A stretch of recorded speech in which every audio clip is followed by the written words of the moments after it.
గవర్నమెంట్గా మాకు నోటీస్ వచ్చింది, కొంతమంది పిలిచి వేసిండ్రు. ఇక్కడ ధర్నాలు చేయడం వీటి వల్ల మాకు అసౌకర్యం కలుగుతూ ఉంది.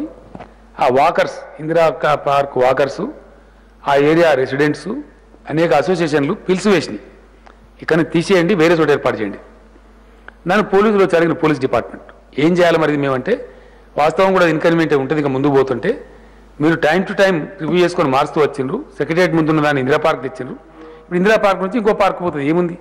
కాబట్టి వేరే మంచి 4-5 ప్లేసులు చూసి అక్కడ వాళ్ళకి వెసులుబాటు కల్పించండి, అన్ని రకాల ఆస్కారం కల్పించమని చెప్పినాం.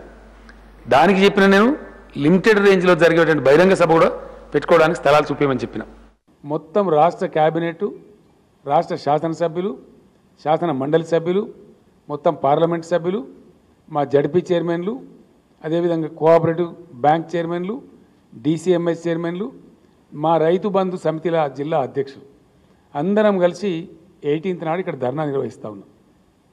మిమ్మల్ని వదిలిపెడతామని అనుకోవద్దు మీరు.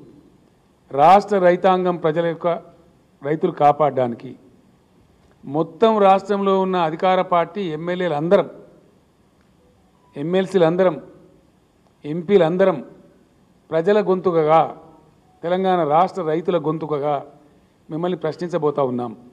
ఇందిరా పార్క్లో అది సెటిల్డ్ ఉంది కాబట్టి అక్కడనే అందరు చేస్తారు కాబట్టి మేము కూడా అక్కడనే చేస్తాం. ఇందిరా పార్క్లో ధర్నా 11 గంటల నుంచి స్టార్ట్ అయ్యి దాదాపు 2-3 గంటల పాటు చేస్తాం. ఆ తర్వాత అందరు వెళ్ళి నేరుగా రాజ్భవన్లో గవర్నర్కి మెమరాండం కూడా ఇస్తాం. హాయ్ ఫ్రెండ్స్, మా టుడే టుమారో యూట్యూబ్ ఛానల్ చూస్తున్నందుకు చాలా థ్యాంక్స్. మరిన్ని లేటెస్ట్ వీడియోస్ కోసం వెంటనే సబ్స్క్రైబ్ చేయండి. అలాగే ఈ బెల్ ని కూడా రింగ్ చేసేయండి. మా నోటిఫికేషన్స్ అన్ని మీ మొబైల్లో వస్తాయి. అలాగే మా వీడియోస్ మీకు నచ్చితే లైక్ చేయండి, షేర్ చేయండి, నచ్చకపోతే కామెంట్ చేయండి.